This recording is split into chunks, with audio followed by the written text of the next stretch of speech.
A ver qué pasa si.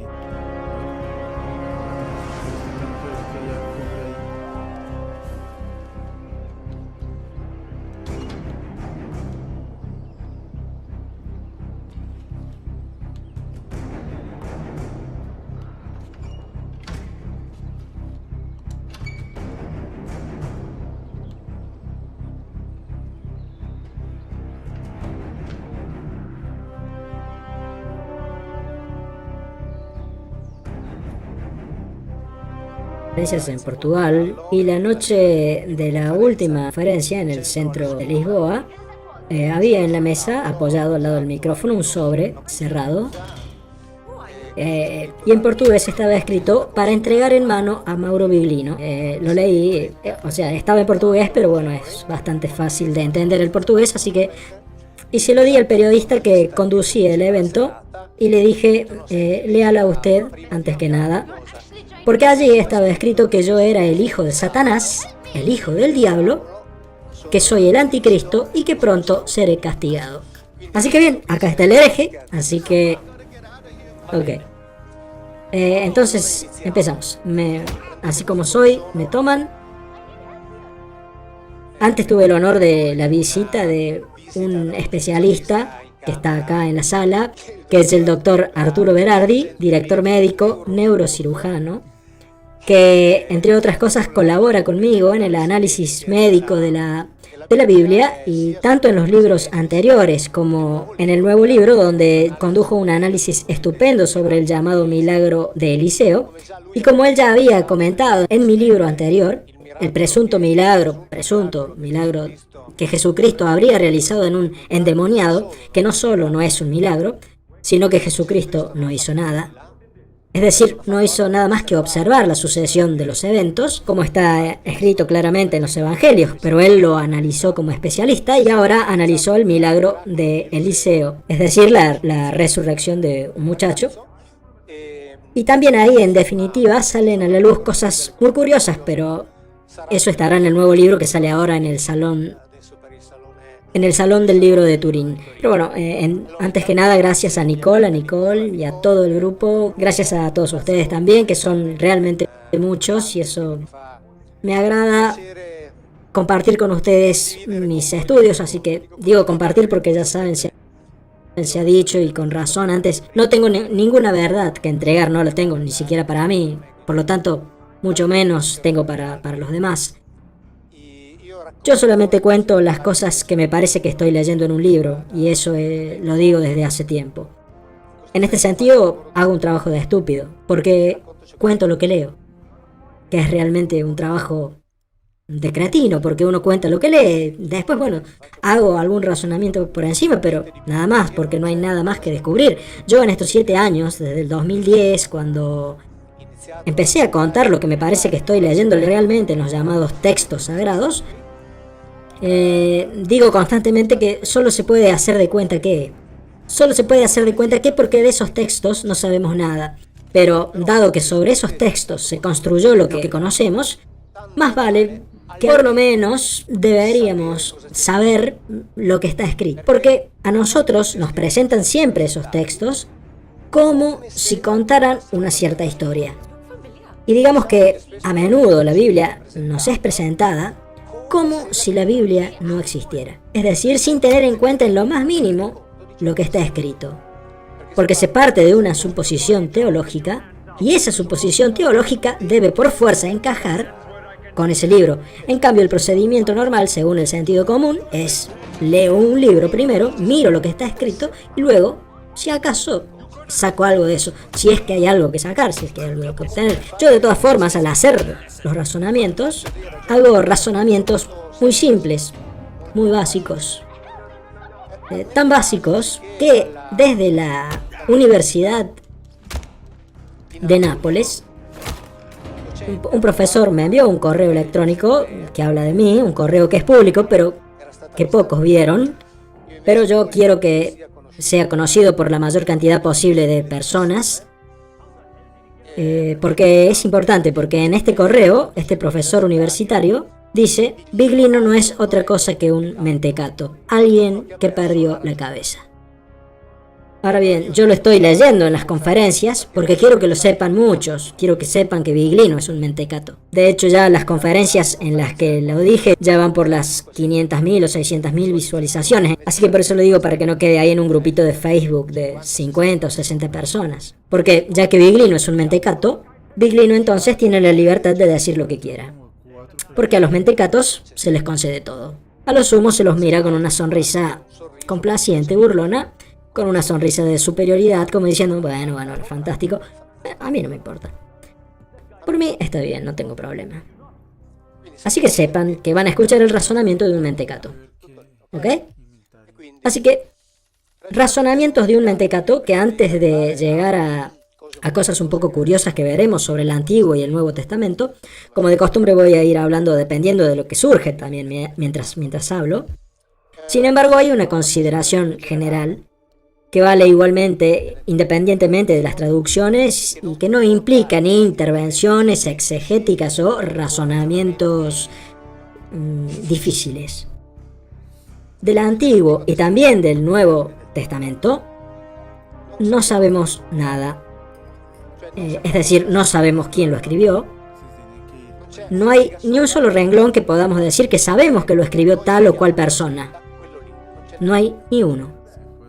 Incluso los libros que se atribuyen a Isaías, Ezequiel, etc. Quitémonos de la cabeza que tenemos los libros que escribieron Isaías o Ezequiel. No, de ninguna manera, no existen. Pero tampoco de los evangelios, hay que sacarla de la cabeza la idea que los evangelios los escribieron Marcos, Mateos, Lucas y Juan. No sabemos quién los escribió. Es la tradición la que se los atribuye a esos cuatro, pero no hay ni un solo renglón del cual podamos decir que sabemos que lo escribió ese de ahí. No hay ni un solo renglón. De los evangelios hay miles de códices y no hay dos que sean iguales. No hay dos que sean iguales. Así que por lo tanto, toda esta gran estructura de pensamiento religioso occidental, y no solamente está basada sobre un libro del cual no sabemos nada. No sabemos quién lo escribió, no sabemos cuándo se escribió, no sabemos cómo estaba escrito originalmente. La única cosa que sabemos, y lo escriben los docentes biblistas hebreos en las universidades de Israel, con absoluta y total tranquilidad, ellos dicen y escriben que la única certeza que tenemos es que el libro que leemos hoy, es decir, los libros que leemos actualmente, no son iguales a los que se escribieron en origen, porque cada vez que los reescribían, ya sea que los copiaran o los dictaran, los cambiaban. Por lo tanto, la única certeza que tenemos es que lo que leemos hoy no es igual a lo que se escribió originalmente. Tanto es así que, por ejemplo, para los judíos, digamos en general, pero también para muchos más, el Talmud es mucho más veraz, es mucho más importante que la Biblia. El Talmud contiene siglos de elaboraciones de rabinos, etc. Para nosotros el Talmud no cuenta nada. Tenemos en la religión occidental el Antiguo y el Nuevo Testamento y por lo tanto hablamos de eso nada más. Pero puede ser que realmente el Talmud sea más veraz que la Biblia. Tienen que saber eso, porque no hay nadie que tenga la verdad. Nadie tiene la verdad porque, repito, ni siquiera sabemos quién los escribió. ¿El tema cuál es? Que nosotros partimos de esta premisa, pero a menudo pretendemos poder decir, primero no sabemos quién la escribió, pero a menudo sabemos que cuando escribían una cosa querían decir otra. Pero ¿cómo, cuándo, pero por qué? Ahora vamos a ver el dónde, el cuándo y el cómo. En este conjunto de libros, digo conjunto de libros porque es un conjunto que varía según la nación y la situación geográfica en el que se encuentra. Es decir, aquí en Occidente, acá los católicos, debemos creer verdaderos, ahora hablamos del Antiguo Testamento, creer verdaderos un poco más de 40 libros. Los libros verdaderos para los judíos son un poco más de 20. Los libros verdaderos para los samaritanos son 6. Para los protestantes, los libros verdaderos son los de los judíos, no los de los católicos. Para los cristianos coptos, los libros verdaderos son más o menos los de los judíos, más otros libros que no son verdaderos ni para los judíos ni para los cristianos católicos. Para los ortodoxos, la Biblia que tienen ellos no es la escrita por los masoretas, de los cuales dependen sustancialmente las Biblias que tenemos en casa, sino que es la Biblia escrita en griego en Egipto en el siglo III a.C. Esa Biblia para los hebreos es una desgracia para la humanidad. es algo que rechazan totalmente. Entonces, dependiendo del país en el que nacemos, nos dicen, vos tenés que creer en estos libros. Por lo tanto, es suficiente con haber nacido acá o allá, de este lado o de este otro, a 50 centímetros de una frontera, y los libros verdaderos son diferentes. Porque nos ponen una etiqueta diferente en la oreja. Si naces en una parte de la frontera, te dicen que sos cristiano católico romano y que la Biblia verdadera es esta. Si naces en la otra parte, en el otro lado, te ponen otra etiqueta que dice que sos cristiano ortodoxo y que la Biblia verdadera es esta que tenemos acá. Pero nosotros somos siempre los mismos. Pero a cada uno de nosotros, independientemente del país donde nace, le dicen que ha tenido la suerte de nacer en el país donde está la verdad. Y eso es en todas partes. No es solamente con las religiones que provienen de este libro, ¿vale? Para todas las cientos de religiones que hay en el mundo. Así que cualquiera que nazca en cualquier país le dicen, tenés que saber que esta es la verdad. Y verdades hay docenas. Cada uno tiene que elegir la que más le guste. Este libro, que fue utilizado para construir y mantener las estructuras que conocemos, es un libro que es predicado para ser buenos, en el 90% de los casos, y estoy siendo muy bueno, por papas, cardenales, obispos, teólogos, sacerdotes, catequistas, que no conocen la lengua en la cual fue escrito. Y por lo tanto lo predican sobre la base de traducciones. Cuando empecé a dar conferencias en el 2010, una de las primeras acusaciones que me hacían era, bueno, usted habla sobre la base de traducciones, y las traducciones usted sabe que son casi siempre también traiciones. Y yo digo, está bien, estoy de acuerdo, pero esta regla no se aplica solamente para mí, se aplica también para usted, porque también usted predica sobre la base de traducciones, es decir, sobre la base de traiciones. Y ahora vamos a ver las traiciones. Así que predican un libro del cual no conocen el idioma, y se fían de las traducciones que leen. Por lo tanto, 1.500 millones de cristianos en el mundo, más o menos, al menos 1.400 millones, cree ciegamente en lo que está escrito en un libro que nunca leyó. Que nunca leyó. ¿Es verdad o no es verdad? Estoy hablando del cristianismo, no de una secta de 300 personas que tiene un gurú que predica basándose en un libro del cual no se sabe nada y que tiene 15 o 20 ministros que le ayudan a difundir su doctrina, ministros que no conocen la lengua en la que se escribió ese libro y 250 personas que creen ciegamente lo que está escrito en un libro que nunca leyeron. Hablo del cristianismo. Esta es la realidad de los hechos. Por eso es que les digo, lean la Biblia, y es suficiente que lean la que tienen en su casa para entender. No todo, pero mucho sí se entiende. Y por eso es que generalmente les dicen, sí, si quieren leer la Biblia, léanla. Pero cuidado, como la Biblia es un libro muy difícil, se la vamos a explicar nosotros, porque bueno, hay cosas que ustedes... No, señor. No es así. No es así. Tal vez no seamos tan sabios como los sabios, pero tenemos la misma inteligencia que los sabios. No somos más estúpidos que los sabios. Y cuando leemos la Biblia, la entendemos. Es cuando nos explican la Biblia cuando nos perjudican. Porque nos dicen, sí, ahí está escrito eso, pero en realidad... No, pero en realidad, ¿qué? La única realidad es lo que está escrito. Lo demás es pensamiento suyo. Y si debo creer en ese libro, quiero antes que nada saber qué es lo que está escrito. Y si lo leo, lo entiendo.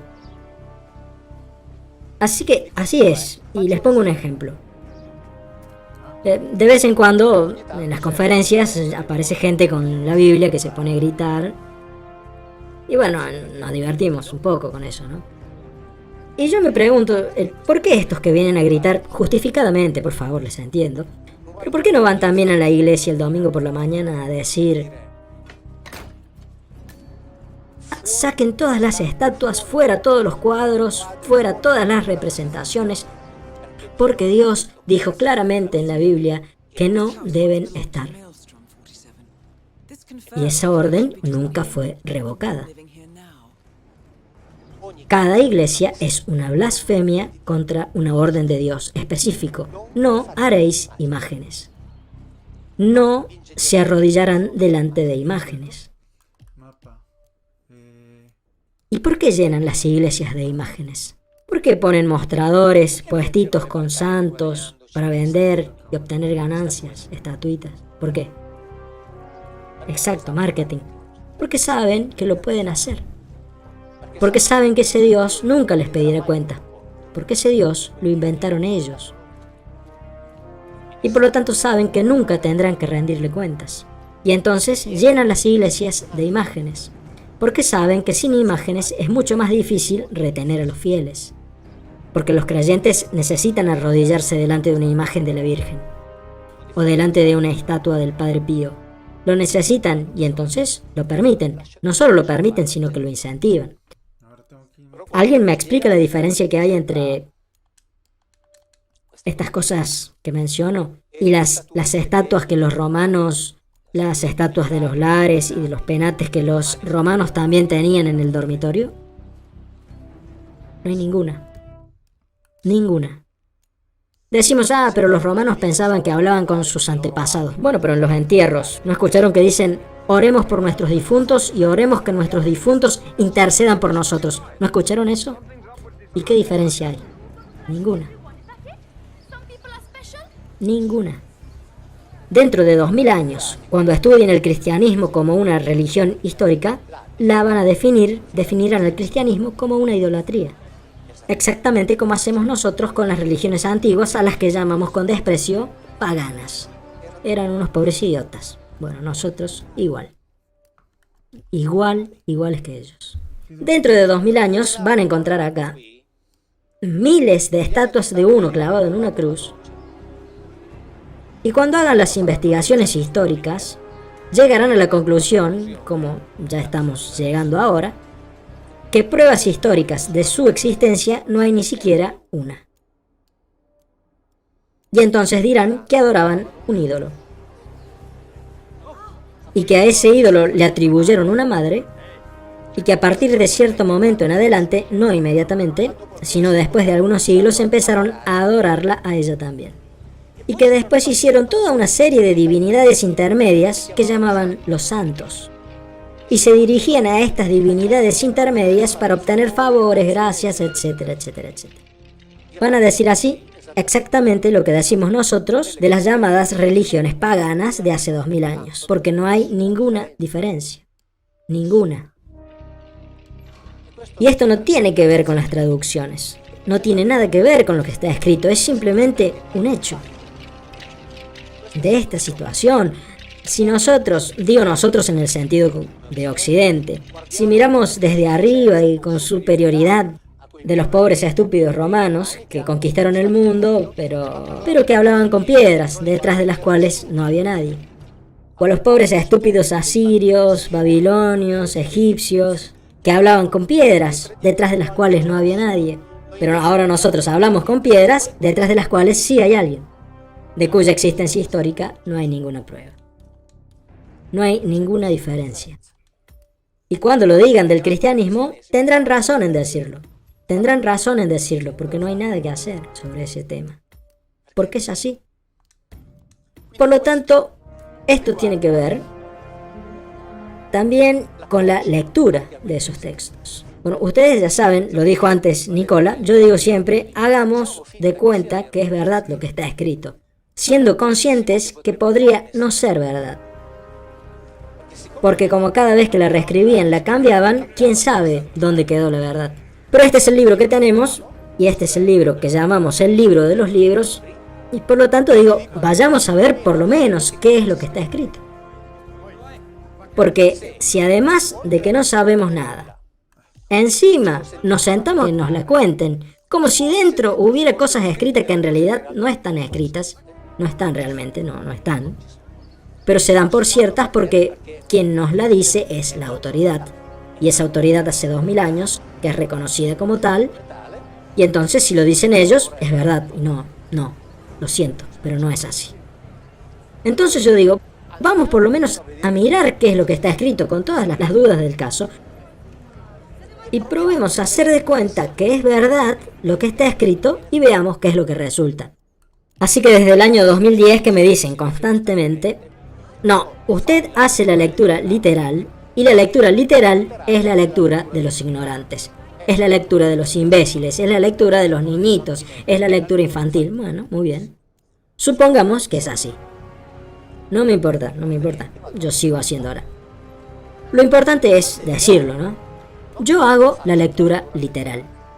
Ahora, los que me dicen que la lectura literal no se debe hacer son, ya sean los representantes de las instituciones como un montón de otros pequeños maestros, digamos, de nuevas teologías, que son todos hijos de la misma teología, pero que tratan de separarse para obtener su eco, su nicho. Todos juntos me dicen, usted no debe hacer la lectura literal. Yo los entiendo, porque si se da el caso de que la lectura literal fuese verdad, todos, tanto los grandes como los pequeños, caen inmediatamente. Por lo tanto, entiendo muy bien sus reacciones. Pero lo interesante, ¿saben qué es? Que la lectura literal la hacen también ellos. No es que no la hagan. La diferencia es que yo, por declaración metodológica, procuro hacerla siempre. Ellos la hacen solo en los versículos o en los pasajes que coincidan con sus ideas, con su doctrina. Porque cuando hay pasajes, que hay muchísimos, que no coinciden con sus ideas, con su doctrina, entonces dicen, no. Claramente esto es una alegoría, claramente esto es una metáfora. Esto debe interpretarse. Ahora les doy un par de ejemplos para documentar cómo es que hacen. Si ellos supiesen realmente lo que está escrito en ese versículo, que ahora citan literalmente, no lo citarían más. El primero es, en principio Dios creó el cielo y la tierra. Cuando yo les digo a ellos, si la Biblia se debe leer de manera alegórica y metafórica, está claro que esto es una alegoría, una metáfora, ¿no? En el sentido de que ellos no sabían quién creó el universo y, alegóricamente, metafóricamente, le atribuyen su creación a un Dios. Y ellos dicen, no, eso es literal. Es obvio que Dios creó el universo. Cuando finalmente lleguen a admitir, y llegarán porque se deben resignar, porque ya han perdido, y lo digo con determinación, llegarán a reconocer todos que el verbo bara no significa crear, jamás significó crear, y mucho menos crear de la nada. Entonces dejarán de mencionar ese versículo, porque ese versículo no habla de creación, porque el término, el concepto, el verbo de creación en el hebreo bíblico no existe. Así que, cuando lleguen a aceptar lo que significa realmente bara, que significa intervenir en una situación ya existente para modificarla, van a dejar de citar literalmente ese versículo. No sé cuánto tiempo tardará eso, pero por fuerza van a llegar. Por más que se rebelen de todas las maneras posibles e imaginables, por fuerza van a llegar a ese momento. Por ejemplo, un versículo que ellos citan muy a menudo,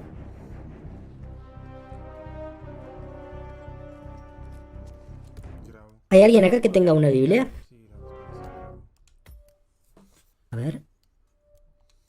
¿Vinieron a la escuela sin el libro?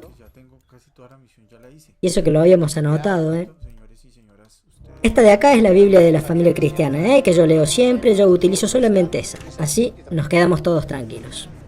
Levítico 19. No te vengarás ni guardarás rencor a los hijos de tu pueblo. Ama a tu prójimo como a ti mismo. Clarísimo. Eso debe tomarse literalmente. Este es un versículo que citan muy a menudo para decir, ahora miren cómo Dios dice que hay que amar al prójimo. Y el prójimo es la humanidad. Después dice, observen mis leyes, no crucen animales de especies diferentes, no planten en su campo 2 clases distintas de semilla, no usen ropa tejida con otras clases de hilo. Después, si tenemos tiempo, les explico lo que significa este versículo.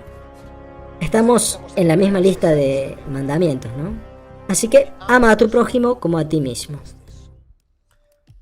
Cualquiera que maltrate a su padre y a su madre ha de ser muerto. cualquiera que cometa adulterio con una mujer casada, el adúltero y la adúltera han de ser muertos.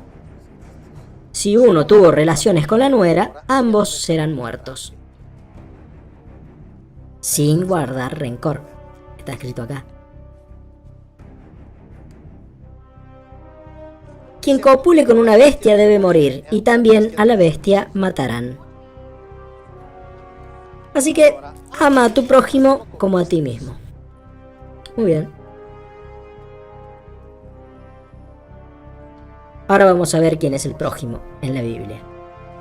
Deuteronomio 15 se habla de deudas, es decir, del préstamo con intereses, cuya estructura es la que nos gobierna actualmente. Es exactamente igual a la que está en la Biblia. Es decir, nosotros estamos gobernados por el sistema financiero descrito en este libro, sin cambiar una coma. ¿Ok? Ahora, acá se habla de la condonación de la deuda que debía aplicarse en el año del jubileo, etc.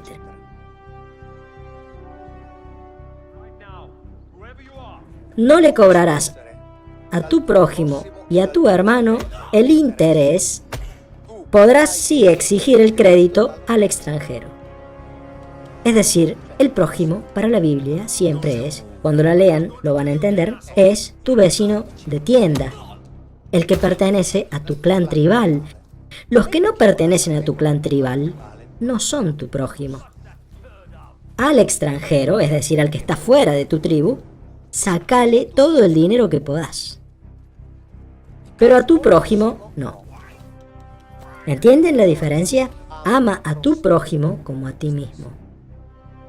El prójimo es el que pertenece a tu misma tribu.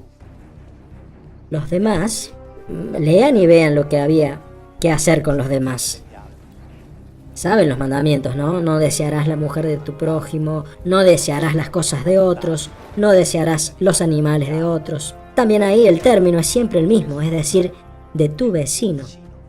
Porque como la mujer era propiedad del varón, si uno miraba pasar una mujer, no debía agarrarla, porque después venía el propietario de esa mujer y lo degollaba. Y esto entre ellos no se lo podían permitir, obviamente, dado que había que construir un pueblo. Así que el prójimo es ese, no desearás la mujer de tu vecino de tienda. Vayan a leer qué es lo que había que hacer con las mujeres de los demás, de los que no eran el prójimo. Entonces, cuando entiendan lo que significa, bueno, en mi opinión lo saben, pero cuentan con el hecho de que la gente no lee la Biblia, entonces dicen, ¿vieron cómo Dios dice ama al prójimo como a ti mismo? Cuando quieran decir la verdad, dejarán de leer literalmente ese versículo porque ya no concuerda con sus ideas.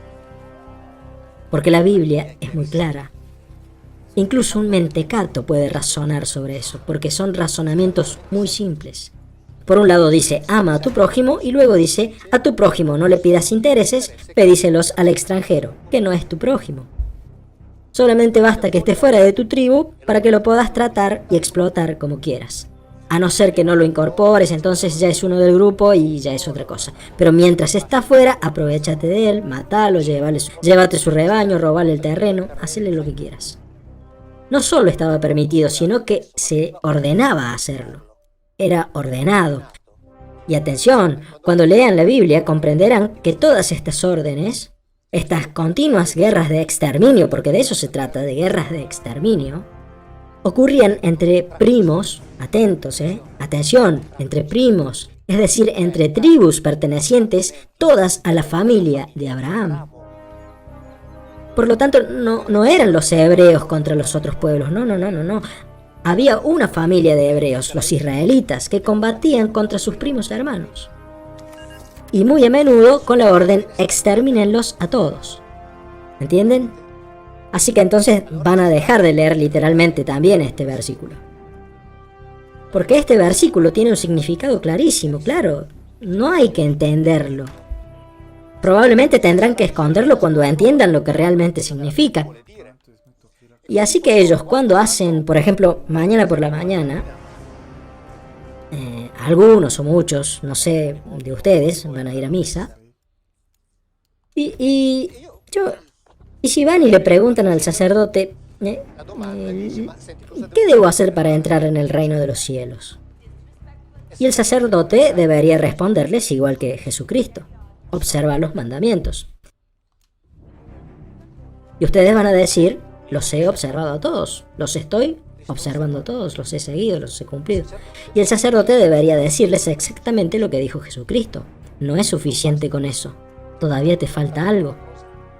Anda, vende todo lo que tenés y dáselo a los pobres.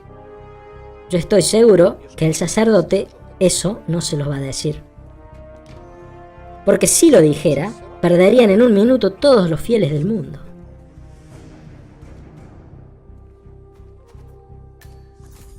Pero eso es lo que está escrito acá. He observado todos los mandamientos. Pero te falta algo, dice el supuesto Hijo de Dios. Lo dice él. No hay que interpretar nada acá. Anda y vende todo lo que tenés y dáselo a los pobres y después seguime. De lo contrario, el hecho de respetar todos los mandamientos no es suficiente. Y lo dice él. ¿Por qué esto no se dice? Porque pierden todos los fieles en un minuto. Así que entonces dicen: no, pero eso era en otros tiempos. No. Eran tiempos como ahora. Había gente que tenía familia. Él se llevaba la cabeza de la familia, como hace ahora cualquier gurú que quiere llevarse adeptos. Él se llevaba la cabeza de la familia, es decir, estas familias eran propietarias de casas, de bienes, de viñas, y la orden era: vende todo lo que tenés y tráelo acá. Porque los pobres no son los pobres, acá significa el grupo. Tráelo acá, tráelo para nosotros, porque el dinero lo administramos nosotros. ¿Entienden? Y esto es lo que está escrito. Y entonces, ¿por qué no lo predican así? Está claro acá, no es una interpretación. Y que eso fuera un concepto importante, lo van a encontrar en los Hechos de los Apóstoles. En el relato de Ananías y Zafira.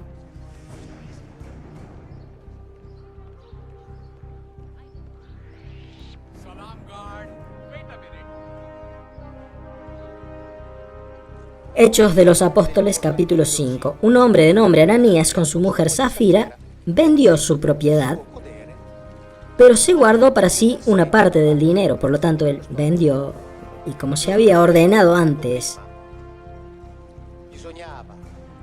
que todos los que poseían campos o casas y los vendían, tenían que llevar la recaudación de las ventas y ponerlas a los pies de los apóstoles.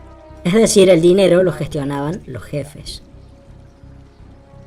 Y este Ananías se queda con una parte.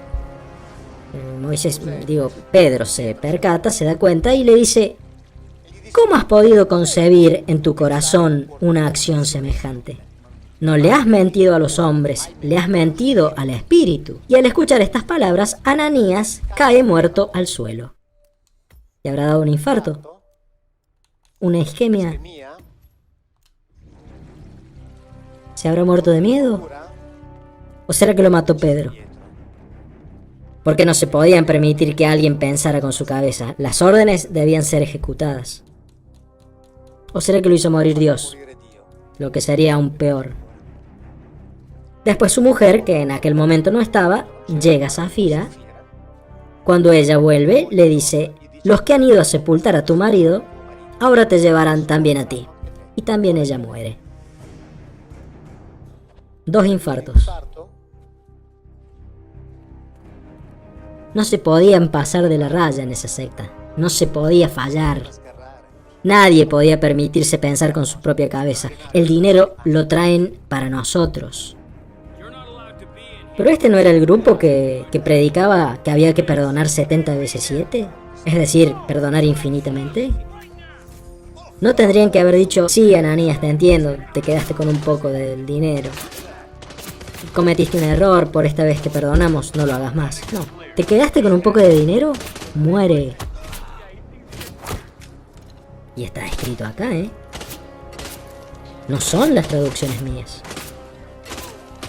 Esto está en consonancia con todo el discurso de Jesús en los evangelios. Y ahora vamos a hablar de eso. Está perfectamente en consonancia, porque también en Lucas 8,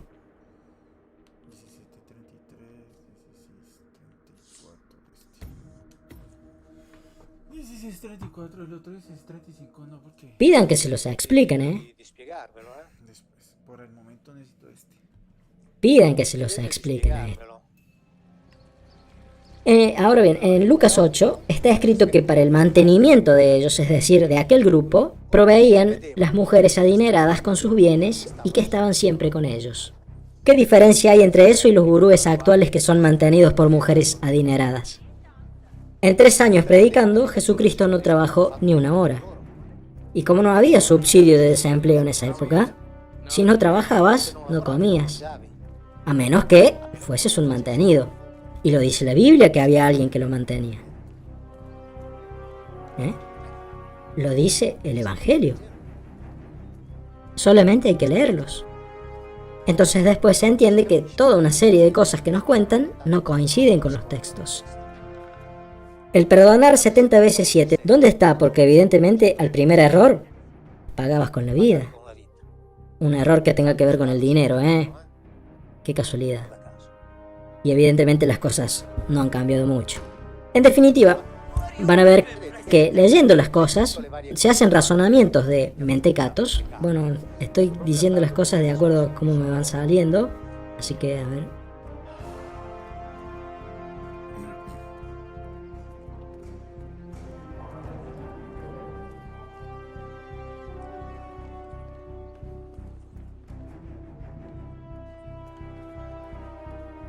No creáis que vine a traer paz a la tierra, no vine a traer la paz, sino la espada. Vine a separar al hombre de su padre, a la hija de su madre, a la nuera de la suegra. Los enemigos del hombre serán los de su propia casa. Y estos eran los discursos que hacían los celotas, que eran una secta antirromana, que era una secta de degolladores, que mataban dentro de su propia familia a quien no pensaba como ellos. Ahora, el versículo amaos los unos a los otros como yo los he amado se toma al pie de la letra. Pero este de acá es interpretado. No, ahí Jesús quiso decir otra cosa. Pero esto es lo que está escrito. Lo que quiso decir, ¿quién puede pretender saber? Lo único cierto es que eso es lo que está escrito. El resto está en la cabeza de quien lo interpreta. Y cuando él dice, en un cierto momento,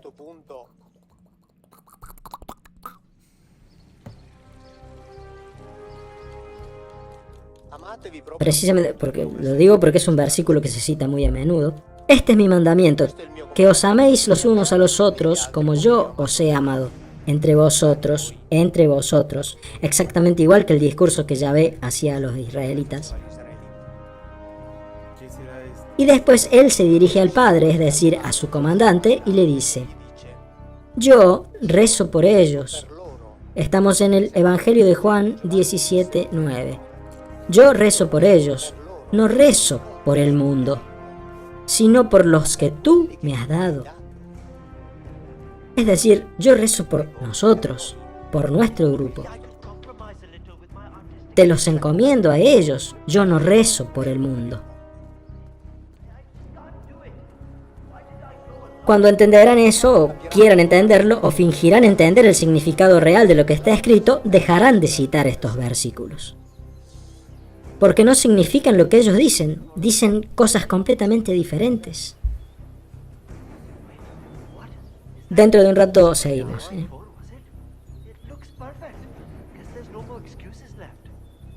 En estos últimos años he empezado, a menudo en las conferencias, a decir que el Antiguo Testamento nunca ha tenido ni tiene profecías acerca de Jesús, de Jesucristo. No las tiene.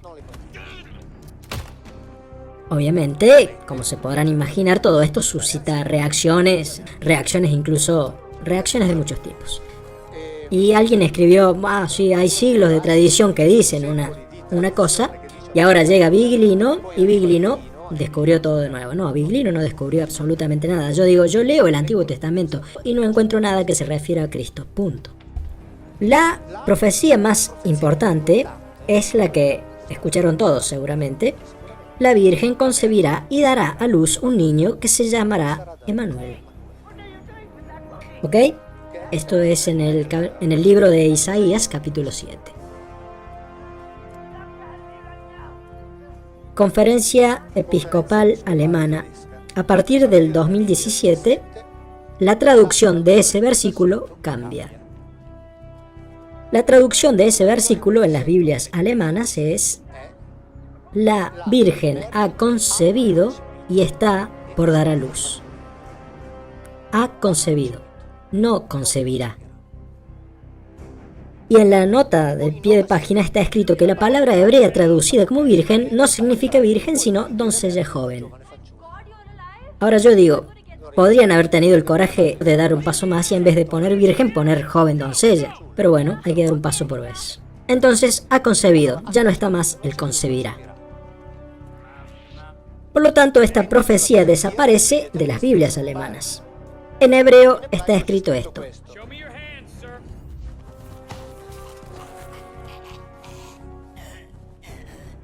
Alma hará,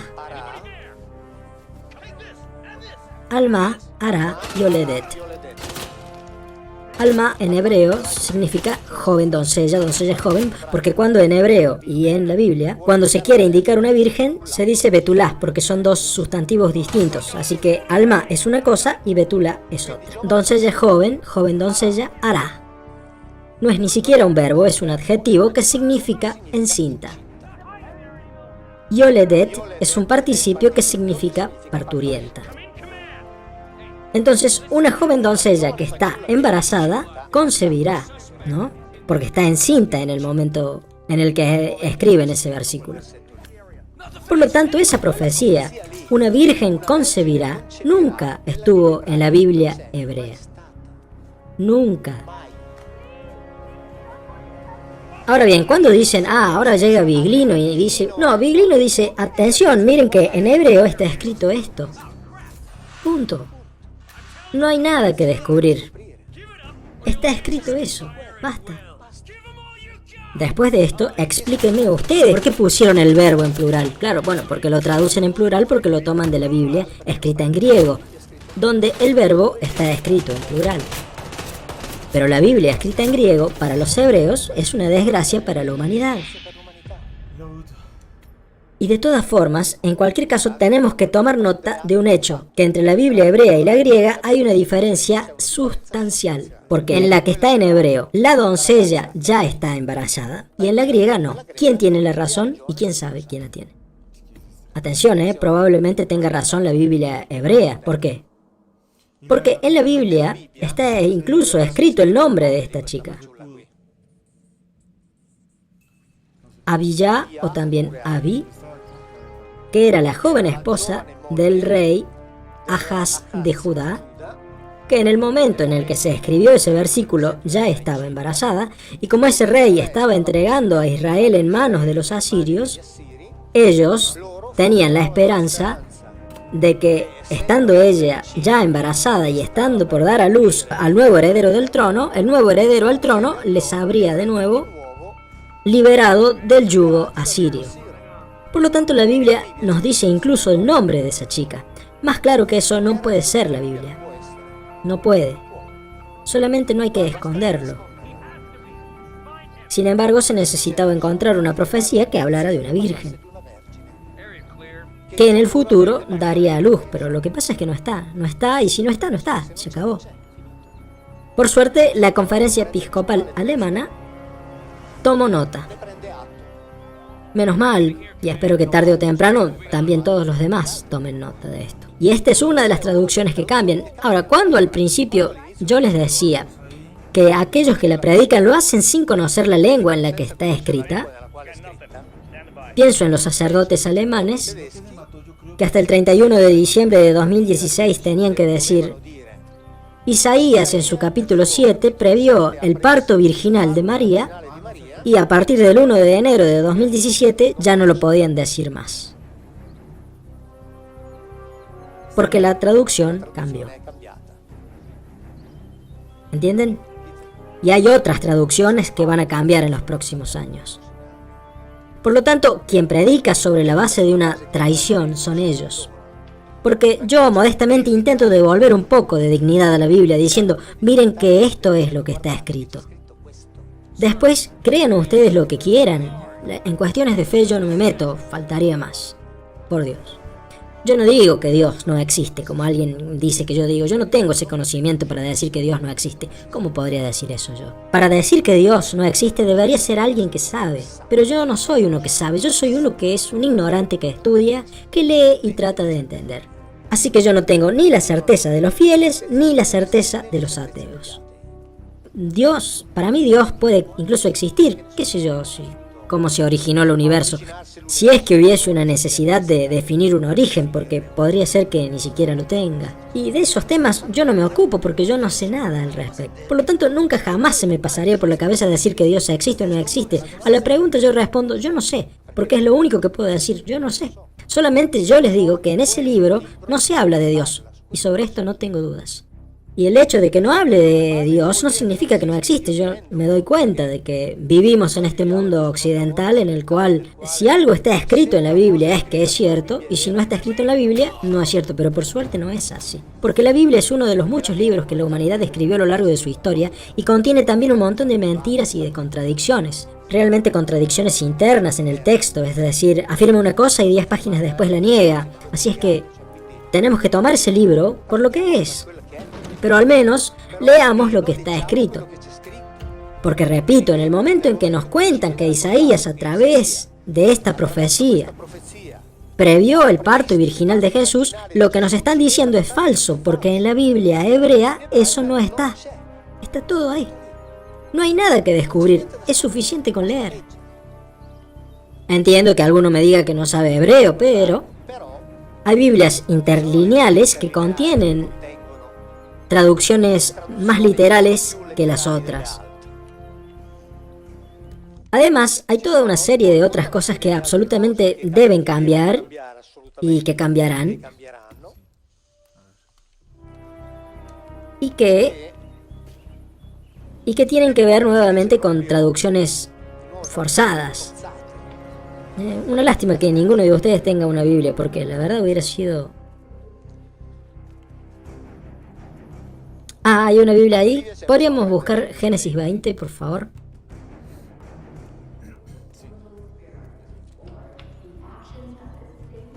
Dice 13, perdón. 13.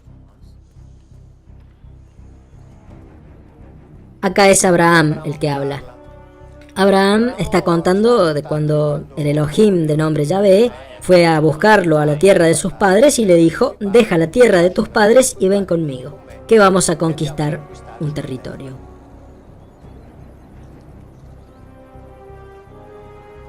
Abraham está contando este hecho y dice, lean, así lo controlan. Y sucedió que cuando Dios me hizo salir errante de la casa de mi padre, yo le dije, etcétera, etcétera, etcétera. Así que acá leen la Biblia, y sucedió que cuando Dios me hizo salir errante de la casa de mi padre. En las Biblias que tienen también el texto en hebreo, que eran sobre las que yo trabajaba cuando estaba trabajando para la editora San Pablo, está debajo la traducción literal, se llama interlineal precisamente porque se hace palabra por palabra. Estas son las Biblias que van a la Facultad de Teología, y las pueden comprar ustedes también, pero van a la Facultad de Teología, a las universidades, en fin, donde se estudia el hebreo. Este versículo que dice, cuando Dios me hizo salir errante, en hebreo dice, y fue como que hicieron vagarme Elohim de la casa de Padre mío. Hicieron vagarme, en plural. Elohim es el término hebreo que es el plural y que se traduce en italiano y en otros idiomas en singular, como Dios. Pero nadie en el mundo sabe lo que significa Elohim. Tanto es así que la exégesis hebrea escribe que el hebreo bíblico ni siquiera tiene el término que indica Dios. Ni siquiera tiene la palabra que tenga el significado de Dios. No existe. No existe. Está puesto intencionalmente porque la Biblia debe hablar de Dios. Entonces hay que incluir esa palabra. Pero acá en hebreo dice, cuando los Elohim lo hicieron salir. Verbo en plural. En las Biblias para las familias el verbo está en singular. En las Biblias para quien estudia el hebreo el verbo está en plural. ¿Esto es o no es una falsedad, una mentira? Si un verbo está en plural, lo tienen que dejar así siempre. No hay que ponerlo en las Biblias para las familias en singular, porque así el que lo lea lee Dios me hizo. No, no, no, no. No está escrito así. La editorial es la misma, ¿eh? Es la misma casa editorial, Editora San Pablo. Biblia para el que sabe hebreo y Biblia para el que no sabe hebreo. Y estas cosas forzosamente las van a tener que cambiar. Cuando Vamos aquí. en el libro de Jueces se habla de un encuentro entre No sé, pero toca hacer algo. Gedeón y uno de los llamados ángeles,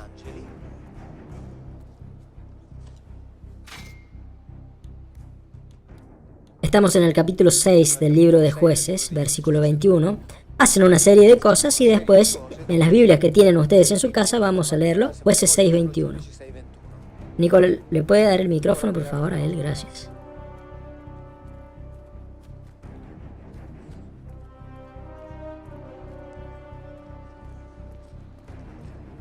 Les adelanto, está escrito, o sea, al final el ángel se va, pero generalmente está escrito el ángel desapareció. El ángel lo desapareció delante de Gedeón. ¿Lo encontraron? Ok, bien, el ángel del Señor desaparece. ¿Y después? Cuando Gedeón hizo todo, el mensajero del Señor extendió la punta del bastón que tenía en la mano, tocando la carne y los panes sin levadura. Ok, siga. Inmediatamente un fuego se desprendió de la piedra, devoró la carne y el pan sin levadura. Después el mensajero del Señor desapareció de la vista de Gedeón. Ok, gracias. ¿Alguien más? Entonces desaparece, se desvanece. En hebreo dice, se fue caminando.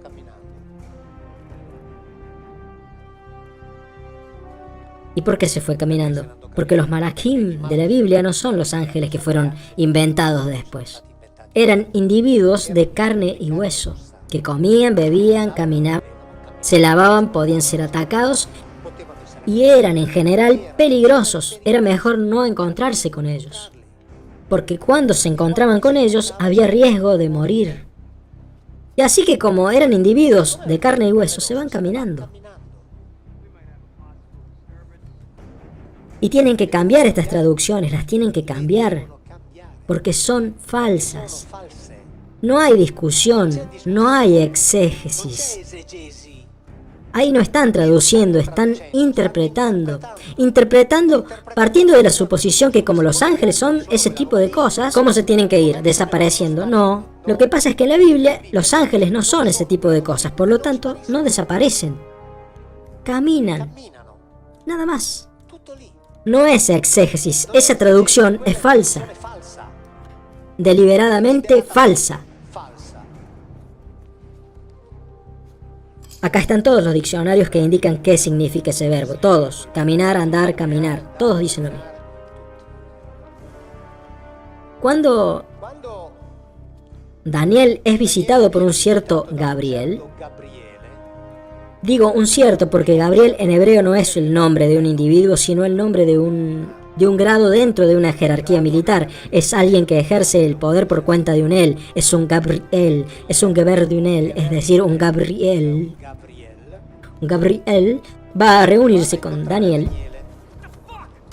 Entre otras cosas, en el canon católico romano, Daniel es un libro profético, es uno de los profetas mayores. Ahora, si toman el canon hebreo, Daniel ni siquiera está entre los profetas, porque no lo consideran un profeta, está entre los llamados Ketubim, es decir, los últimos escritos, los menos importantes. En cambio, entre nosotros, sobre el libro de Daniel se hacen cálculos sobre cálculos sobre cálculos para el fin del mundo, etcétera, etcétera, etcétera.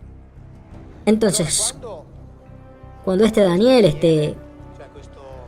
este Gabriel va a visitar y le dice, te traigo las órdenes, sí, las decisiones que fueron tomadas en el concilio de los guardianes, llega junto a él y en la Biblia está escrito, leamos Daniel capítulo 10, versículo 21.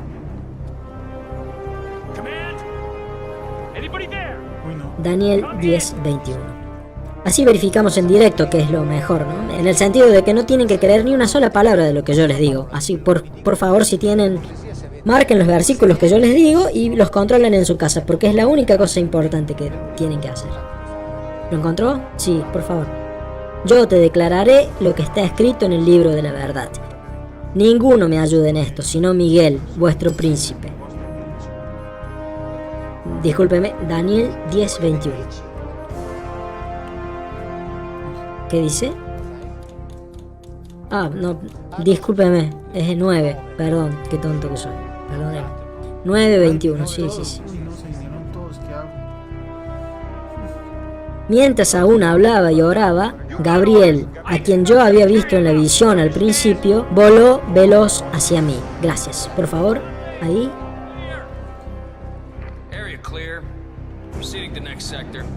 Voló veloz hacia mí. Ok. ¿Saben lo que está escrito en hebreo? Llegó muy cansado. Voló veloz, llegó muy cansado. Pero como un ángel no puede cansarse, entonces se dice que vuela veloz. El tema es que no vuela. No vuela. Incluso en uno de los diccionarios más importantes de etimología hebrea, publicado por la Universidad de Haifa, está citado precisamente ese versículo y está escrito que llegó sintiéndose muy cansado.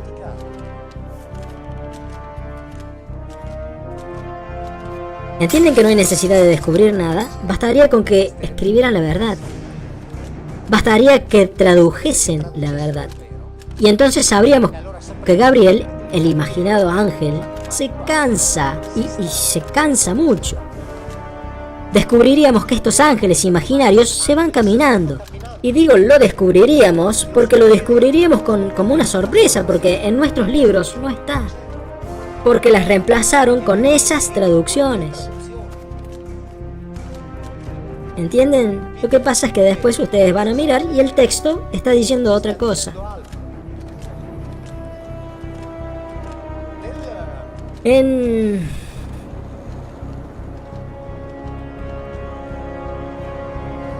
Ahora, como la Biblia habla de Dios y habla de mundos espirituales, bueno, no puede no estar la eternidad. Que yo francamente no sé muy bien qué es, en el sentido de definirla.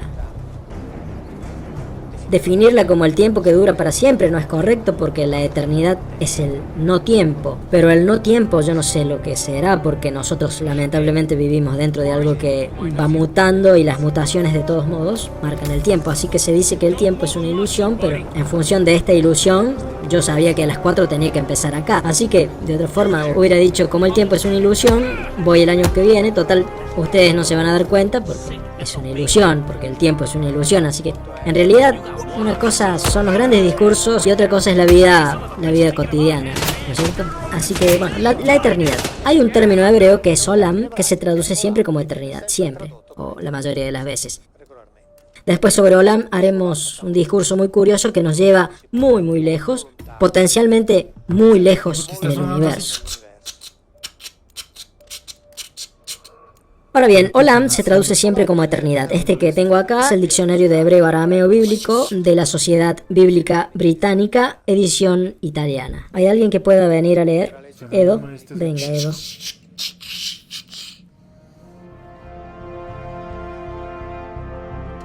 ¿Me lee por favor lo que está escrito ahí en la palabra olam?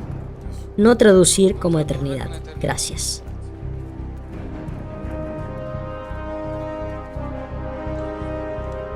Lo dice el diccionario. No traducir como eternidad. ¿Y cómo lo van a encontrar traducido? Eternidad. ¿Por qué? Porque como la Biblia tiene que hablar de Dios, tiene que hablar también de eternidad. Porque la idea de Dios que los teólogos han elaborado, cuidado, no es que los teólogos saben algo de Dios. Los teólogos elaboran ideas sobre Dios. Saber es otra cosa. Y de Dios nadie sabe nada. Nadie nunca supo nada. Tanto es así que cada uno lo presenta como le parece. Tanto es así que la humanidad lo representó de todas las maneras posibles e imaginables, porque nadie sabe nada. Por lo tanto, cuando escuchen a un teólogo que dice ¿por qué Dios es?, sepan que esa es su elaboración de Dios. Que es legítima. Los teólogos, por favor, que ejerzan de teólogos, faltaría más. Los teólogos deben ocuparse de teología, pero lo que sería bueno es que no se ocuparan más de la Biblia. Porque la Biblia no tiene nada que ver con la teología, exactamente con la Ilíada y la Odisea. Después de eso, que se ocupen de teología. Ese es su trabajo. Dijo bien el Papa Francisco cuando estaba en Georgia hace unos meses. Dijo, dejemos que los teólogos estudien sus cosas abstractas. Y yo estoy absolutamente de acuerdo con eso. Lo importante es saber que mientras yo digo que hago como si fuera verdad lo que estoy leyendo en la Biblia y veo qué es lo que sale de eso, ellos deberían decir, nosotros hacemos de cuenta que Dios es así. Porque no saben cómo es Dios. No hay nada que hacer con eso. No lo saben. Porque nadie sabe nada de Dios. Así que ellos también fingen. Pero yo lo declaro, ellos no. Si Olam no significa eso, ¿lo podemos sacar? Es decir, ¿podemos dejar de traducir Olam como eternidad? Viendo que ya sabemos que no significa eternidad, lo sabemos, e incluso está escrito en los diccionarios. No es que lo dice Biglino, está escrito en los diccionarios. Y si está escrito en los diccionarios, supongo que es lo oficial. Por lo tanto, esa traducción de ahí debe desaparecer. Podemos buscar Génesis 17.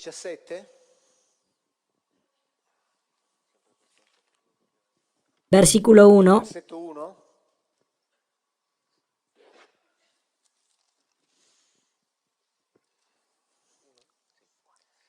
Abraham tenía 99 años cuando el Señor se le aparece y le dice, yo soy Dios el Omnipotente, camina a mi presencia. Ok, gracias.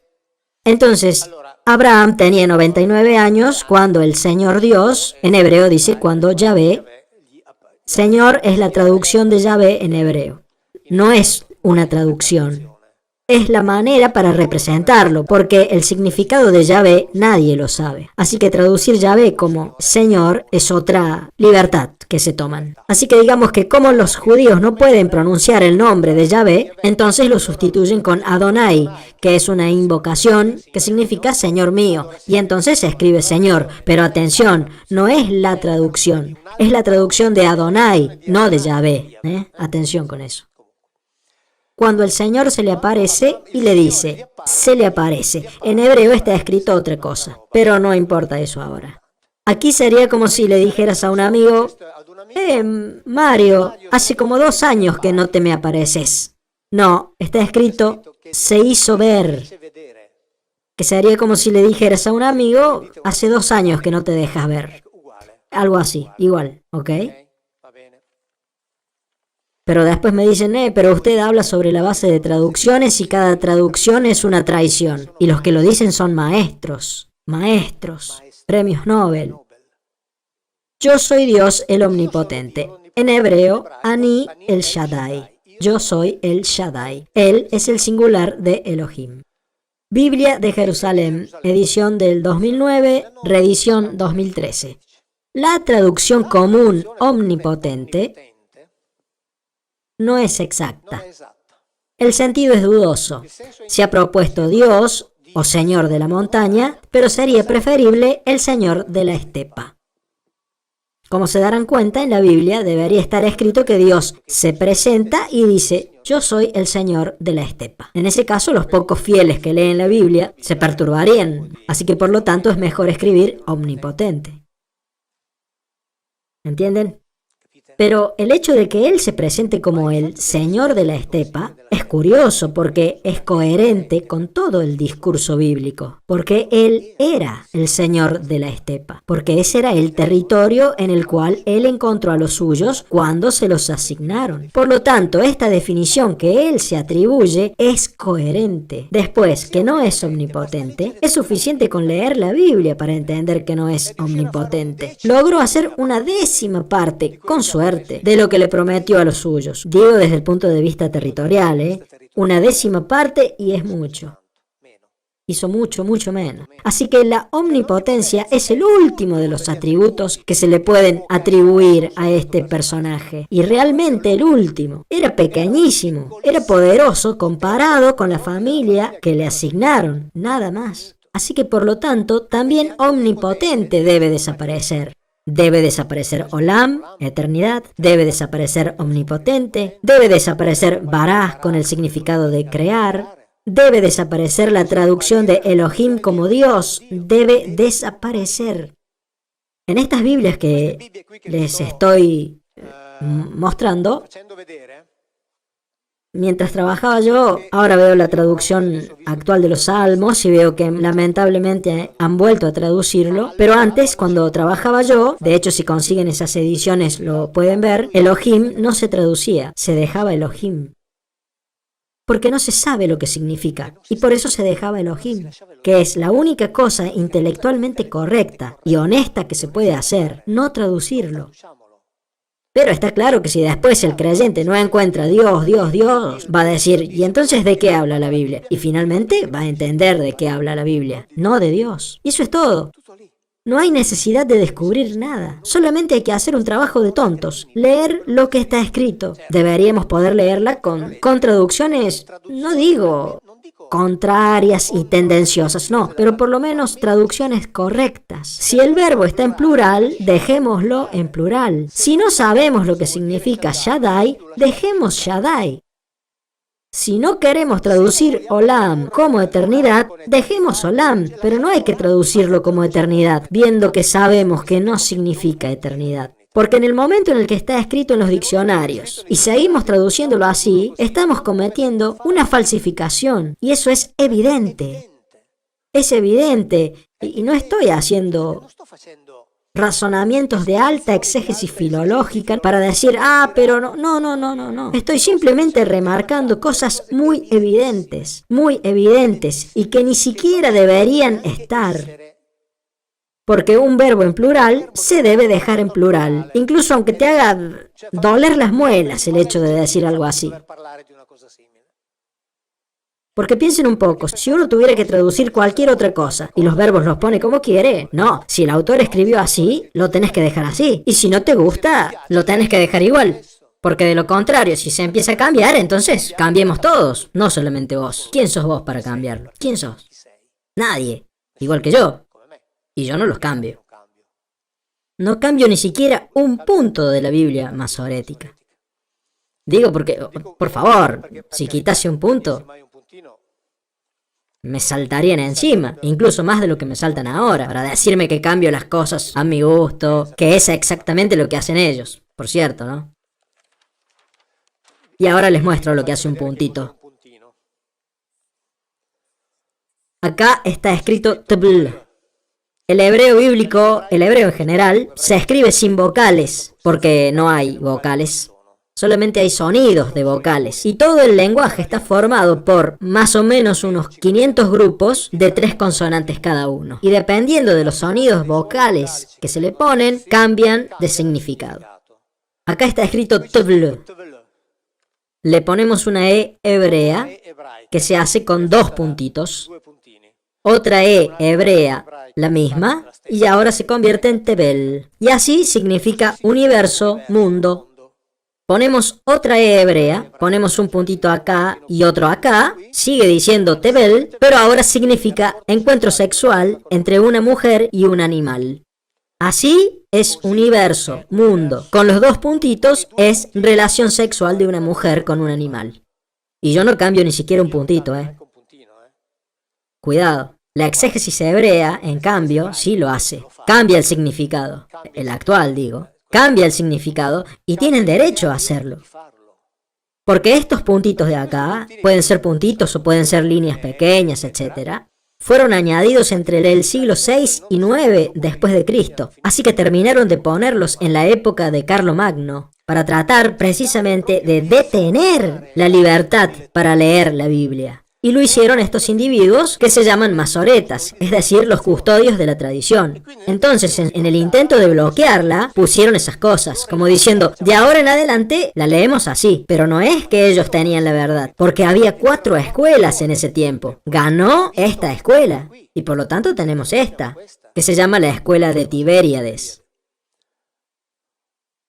¿Entienden? Así que el que quiera cambiar esos puntitos tiene derecho a hacerlo.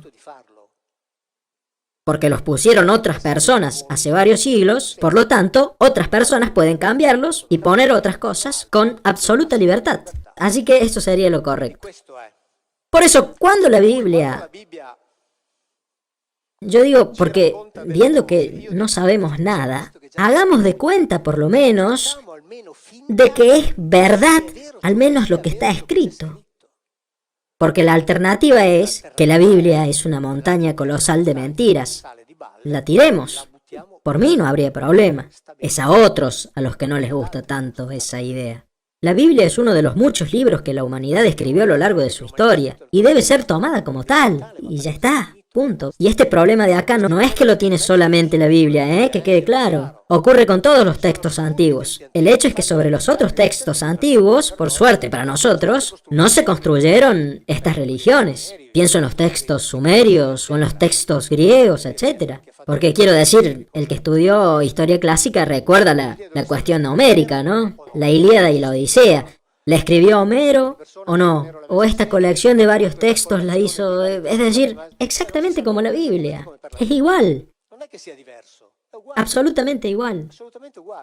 El problema es que sabemos para lo que se usa la Biblia. Afortunadamente, la Ilíada y la Odisea, no. De lo contrario, hablaría también, bueno. En los 2 libros de Mondadori hice un análisis paralelo entre la Ilíada y la Odisea, precisamente para documentar cómo estas cuentan exactamente las mismas historias.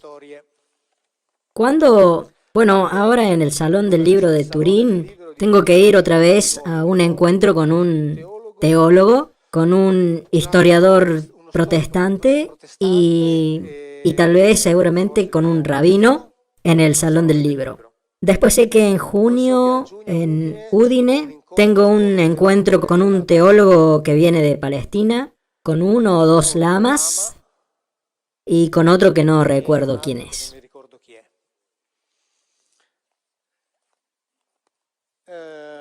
El año pasado, el 6 de marzo, participé en un debate en Milán con los más altos representantes de las 4 religiones que salen de este libro. Por cierto, ya que hablamos de este encuentro en Milán, está todo online para descargar gratis. Aparece un libro así, donde está todo lo que se dijo en ese encuentro de 4 horas entre los 4 representantes y yo. Y es gratis, lo van a encontrar en la página web de uno de los editores, lo pueden descargar, es gratis. Lo promociono por eso, porque es gratis, por eso. Ahora bien, en ese encuentro salieron a la luz una serie de cosas. Como hablábamos antes sobre la eternidad. Ahora bien, el teólogo católico, que es docente en la Facultad de Teología de Italia del Norte, dice que en el mundo semítico, por lo tanto en el de la Biblia, esto fue a las 3 horas 27 minutos 30 segundos del debate, no existen los conceptos filosóficos metafísicos. No existe el concepto de la eternidad, no existe el concepto de inmortalidad y este concepto de creación de la nada es una visión que está completamente por fuera de la mentalidad semítica. No están. Así que por lo tanto, no los pongamos, por favor, porque no están. Dice también que todos los atributos de carácter metafísico, ya sea el concepto de la eternidad, de la inmortalidad, simplemente no existen. Y lo van a encontrar escrito ahí, No existen, porque de hecho no existen. El concepto de omnipotente que hemos leído, también estaba el arzobispo ortodoxo que dijo una cosa muy linda. Dijo, yo creo que en esto estamos todos de acuerdo, como decía Mauro, que es una de las tantas veces donde se deben revisar los textos bíblicos. Hay que revisar un texto en el que muchas veces se pierde el sentido de la palabra, como por ejemplo omnipotente, que no tiene nada que ver con el texto original. Ahora, si lo sabemos todos, ¿lo podemos dejar de traducir como omnipotente? Si no existen los conceptos de eternidad, inmortalidad, creación de la nada, ¿podemos dejar de decir que eso está escrito en la Biblia? ¿Podemos dejar de traducir bara como crear? Viendo que jamás significó eso, y en el libro, porque como no hay creación en la Biblia, recogí todos los pasajes, que son 32 me parece, todos los pasajes bíblicos en los que está presente el verbo bara. No hay ni uno que significa de todo. ¿Saben qué otro significado tiene? Engordar. ¿Saben lo que significa en otros casos? Talar los árboles de la ladera de una montaña para hacerla edificable, con palabras actuales. Bara, ese verbo que es traducido como crear de la nada. Así que tienen que cambiar. Entonces, en cierto punto, ahora vamos a llegar a una de las cosas curiosas de las que les quiero hablar.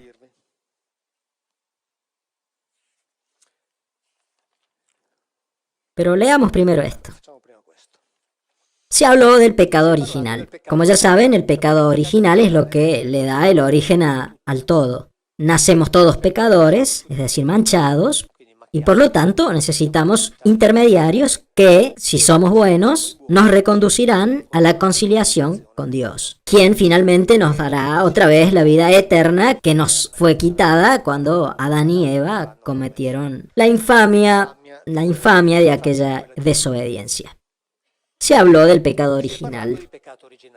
El rabino principal dijo: encuentro un poco de dificultad para hablar sobre eso, porque no quiero ofender la sensibilidad de nadie. Como para los judíos el pecado original no existe, porque en la Biblia no está, como él tenía ahí al lado a un ortodoxo, a un católico y a un protestante que sin embargo yo pensaba que creían en el pecado original.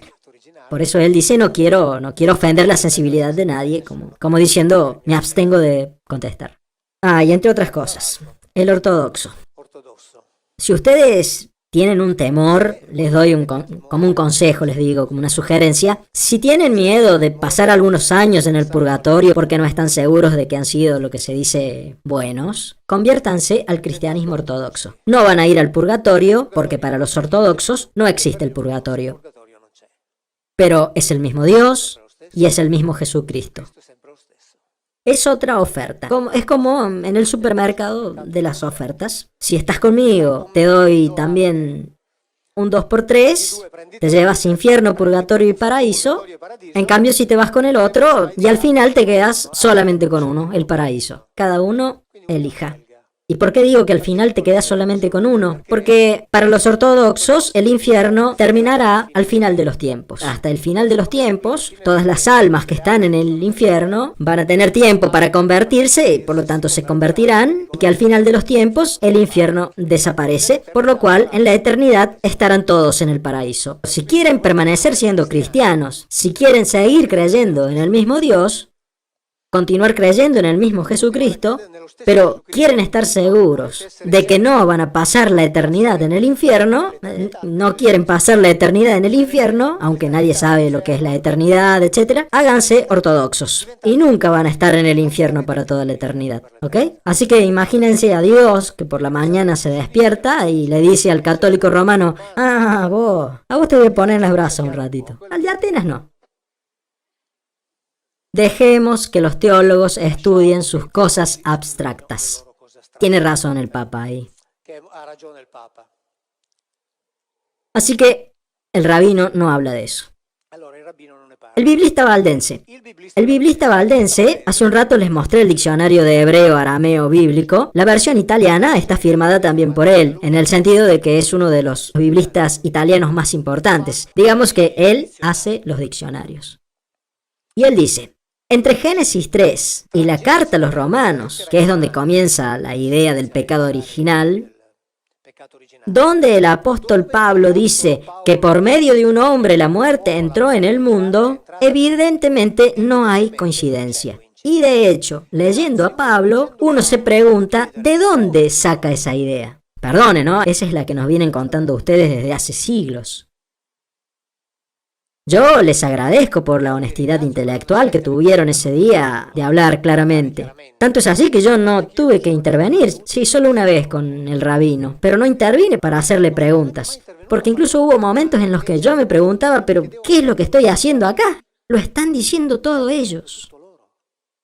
Tal vez decían esto para, no sé, no quiero... Bueno, está bien así. El teólogo católico. Yo separaría el concepto de pecado del concepto clánico, es decir, que si los padres han pecado, los hijos cargan con la culpa. Algo así, en mi opinión, en el Nuevo Testamento está ampliamente desacreditado, aunque por desgracia eso ha sido ampliamente utilizado en teología. El pecado original no existe. Ahora bien, no está omnipotente, no está eternidad, no hay creación, no está la inmortalidad, no está el pecado original. ¿Qué es el Antiguo Testamento? El libro que yo digo desde el 2010. Es uno de los muchos libros que la humanidad escribió a lo largo de su historia y no habla de esas cosas. Sería suficiente con que dejaran de usarlo como base para una religión y que lo consideraran como uno más de los muchísimos otros libros que tenemos. Porque si el pecado original no existe, ¿qué hizo Pío IX en 1854 cuando proclamó el dogma de la Inmaculada Concepción de María? Inmaculada Concepción significa que la Virgen, como en el Concilio de Éfeso la convirtieron en Theotokos, es decir, Madre de Dios, por lo tanto, como era Madre de Dios, no podía estar manchada con el pecado original.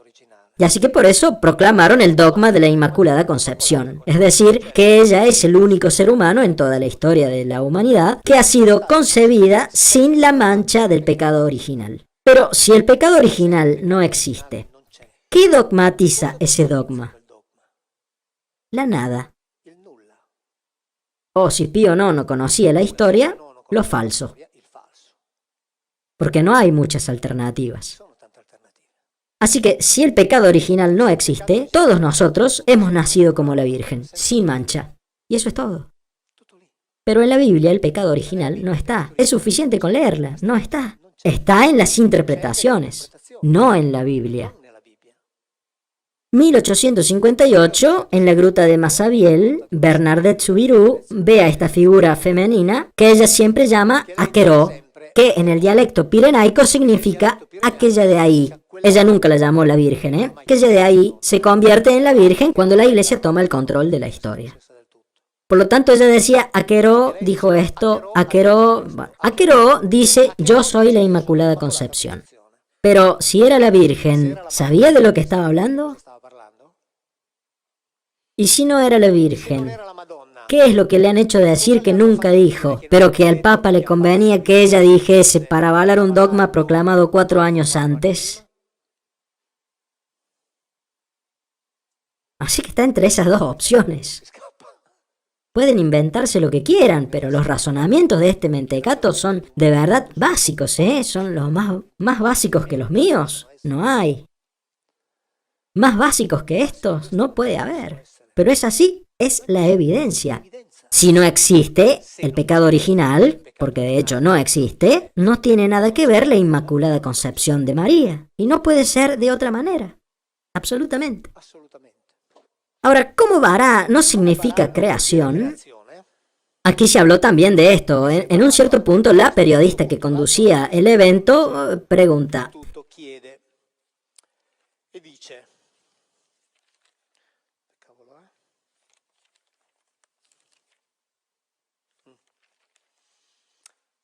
según la lectura bíblica, pregunta la periodista, ¿se puede verdaderamente hablar de una creación de Adán? El teólogo católico dice, Adán ha sido, puntos suspensivos, fue hecho, que es algo un poco diferente. La periodista, pero usted entonces está de acuerdo con Mauro Biglino. Bueno, quiero decir que fue con otra cosa. Salió, si queremos mantener la alusión, que fue hecho de otra cosa. Sí, es cierto, Adán está hecho de otra cosa. Y la Biblia nos dice de qué está hecho. No podía decir más. Y yo le estoy agradecido por haber dicho esa frase, porque no podía decir más, y yo soy consciente de eso. Pero la Biblia no dice nunca que Adán fue creado. Adán fue fabricado, literalmente fabricado. Y no fue fabricado en el Gan Eden, como nos cuentan, que Dios creó al hombre en el paraíso terrenal. Ni siquiera la Biblia lo dice. La Biblia dice que los Elohim tomaron al Adán y lo pusieron en el paraíso terrenal. El Adán lo hicieron en otro lugar, lo dice la Biblia. Entonces, decir que Dios creó al hombre es otra falsedad, que no tiene confirmación bíblica. Ya voy. Hay una persona al fondo que... Es otra falsedad, porque la Biblia dice, tomó al Adán y lo puso en el Gan Eden. Y, tras lo cual, este Dios omnisciente y omnipotente lo pone en el Gan Eden para que lo cuide, para que lo trabaje. Y entonces toma un grupo de... Los Elohim toman un grupo de masculinos, porque el Adán es con el artículo. No es que tomó a Adán, tomó el Adán, es decir, a ese grupo en particular. Y lo puso ahí para que lo trabaje. Y es por eso que ponen solamente a los masculinos. Pero después, este Dios omnisciente, omnipotente, en su bondad, después de un tiempo, dice la Biblia, se percata de que la compañía de los animales no era suficiente para el Adán. Y entonces deciden de hacerle a estos Adán la hembra. Y también aquí este Dios omnipotente que hace así con los dedos y crea el universo para hacer a la hembra, escuchen el lío que tiene que hacer. Después vayan y léanlo. Tiene que poner al Adán en un sueño profundísimo. No es que lo adormece, ¿eh? Un sueño profundísimo. Le extrae algo de una parte lateral curva. Cierra la carne donde hizo la extracción y con eso que extrajo fabrica a la hembra. Pero no podía hacer simplemente así. Esta es una intervención de extracción de células, como explica muy bien el doctor Pietro Buffa, y él es, ¿cómo decirlo?, la cima de un iceberg que se está agrandando cada vez más, con académicos, genetistas, biólogos, que están tomando seriamente en consideración las cosas que están saliendo a la luz en estos libros. Ahora bien, Dios, que con un chasquido de dedos fabrica el universo, para hacer a la hembra tiene que hacer una intervención quirúrgica e incluso con sutura, lo dice la Biblia. Cierra la carne de donde sacó esa cosa, cerró la carne. Después de eso, fabrica a la mujer, y acá tampoco está el verbo crear. Hay otros verbos que son formar, fabricar, construir, y luego se la lleva al Adán. Digamos que hace una semana que voy a comer a la casa de mi amigo Arturo, y hoy, después de haber comido, le digo, esta vez la pasta estaba en el punto justo. ¿Qué significa eso? Que estuve comiendo engrudo una semana. Génesis 2:22. El Elohim, Yahvé, de la costilla, la parte lateral curvada, la traducen como costilla, que incluso estaría bien. El Elohim Yahvé, de la costilla que le quitó al hombre, formó una mujer. Después se la llevó al Adán. Entonces el Adán dice, esta vez es hueso de mis huesos y carne de mi carne. Esta vez, no las otras hembras que me trajiste antes. En la literatura hebrea extrabíblica se habla claramente del hecho de que Adán rechazó un montón de hembras que no le gustaban. Esta vez está bien. Me imagino a Dios diciendo, pero por fin esta le gusta.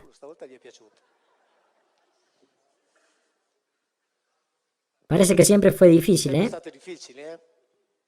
Será llamada mujer porque de un hombre fue sacada, que en las traducciones no significa nada.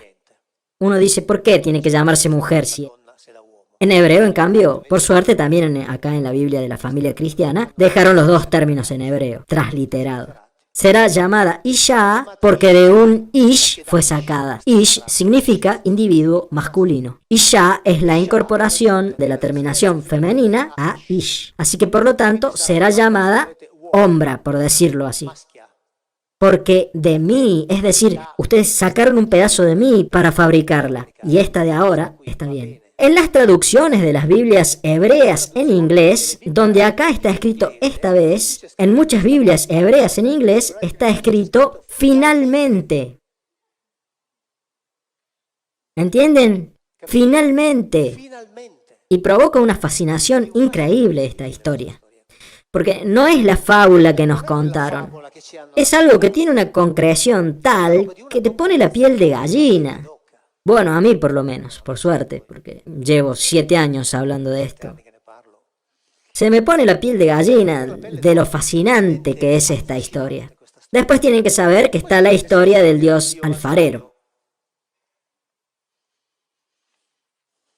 ¿Saben, no? El dios que toma la arcilla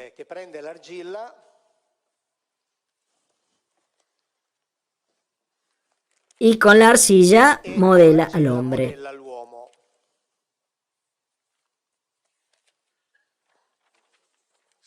Perdón, la pregunta que me habían hecho, me estaba olvidando. La pregunta yo. Zacarías Sitchin hace 30 años que decía lo mismo que dice usted, es decir, estos benditos Anunnaki que vienen del planeta Nibiru, hace 450.000 años crean al Homo sapiens. ¿Es así? Es así. También porque la Biblia deriva de esos relatos. La Biblia viene de esos relatos. Por lo tanto, es exactamente así. Pero teniendo en cuenta que hay que hacer una distinción, que la Biblia habla de los adamitas, mientras que los otros relatos hablan más de la humanidad en general, la Biblia habla de los adamitas. Y habla de los adamitas, que son una especie particular que ellos hicieron para ponerlos dentro de su Gan Eden, dentro de sus centros de comando, laboratorios experimentales que estaban esparcidos sobre la tierra, y la Biblia nos habla de uno de estos. Homero, por ejemplo, nos habla de otro de estos. Otros estaban, digamos, en el continente americano, pero los relatos son siempre los mismos. Por lo tanto, Sitchin tuvo y aún tiene el gran mérito de haber realmente destapado una caldera que la tenían cerrada a presión, de manera que no se pudiese imaginar lo que hay en la base de nuestra verdadera historia. Así que acá está la metáfora del dios alfarero, es decir, del dios que toma la arcilla y modela al hombre. Cuando la Biblia nos dice de qué estamos hechos, decía antes el teólogo católico, sí, Adán fue hecho de otra cosa, la Biblia realmente nos dice con qué. La Biblia nos dice que estamos hechos Bet, es decir, con el Tselem de los Elohim. Y Tselem es una palabra que significa algo material que mantiene la forma.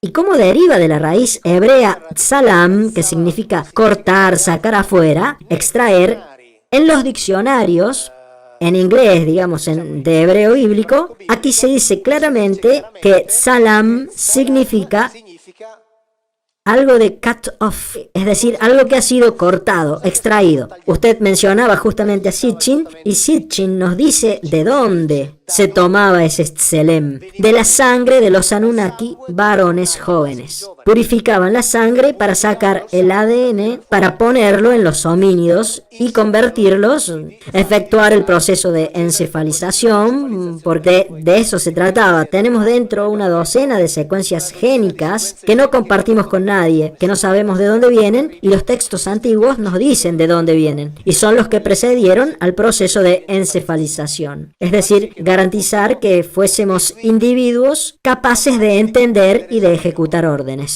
Acá está Betselem, con Tselem, de los Elohim, y lo repite varias veces. Después, en el relato del dios alfarero, hay una cosa muy interesante. Estamos en Génesis 2.7. Acá estoy leyendo siempre del diccionario con la traducción en hebreo. Y formó el Elohim Yahvé con el artículo el Adam polvo. Es decir, en hebreo está escrito que él hizo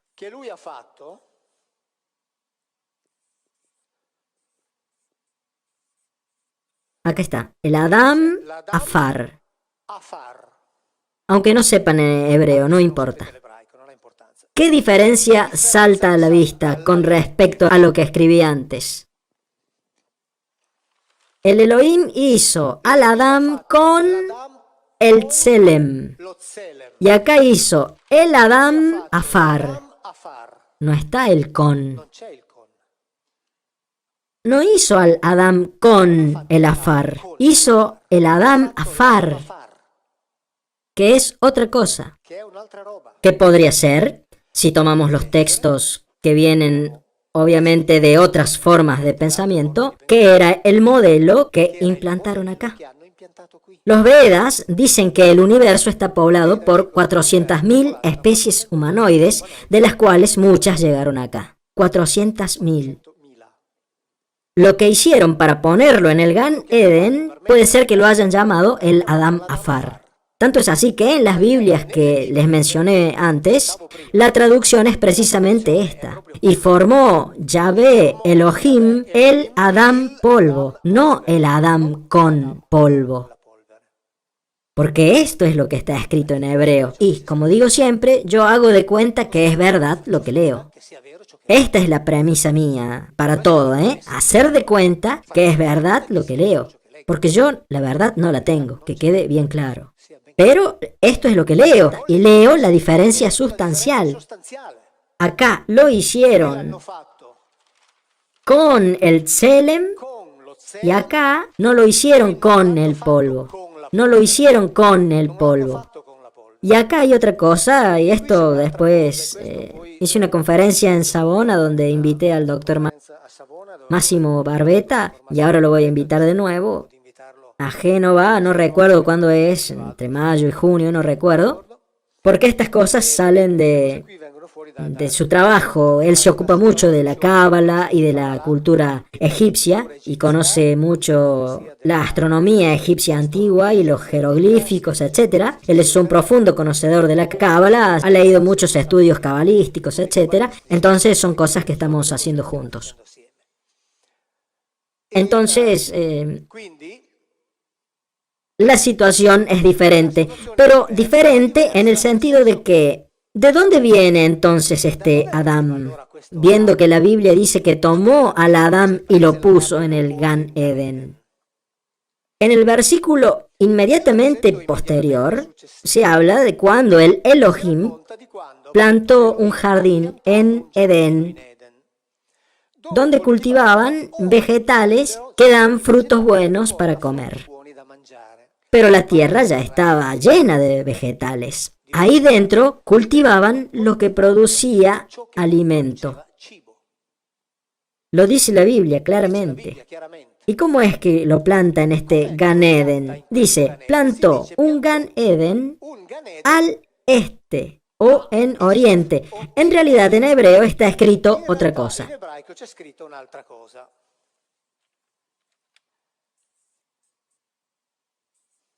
Está escrito Mikedem, que significa de oriente, si es que Kedem quisiera decir oriente.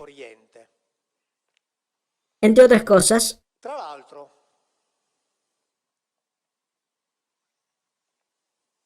estoy buscando solamente una cosa.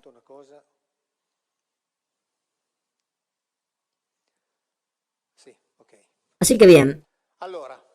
Acá está esta expresión de acá, mi, que significa de. Kedem es una raíz que tiene un significado específico. Se traduce como oriente, que es su segundo significado, porque su primer significado es eso que viene antes, algo preexistente.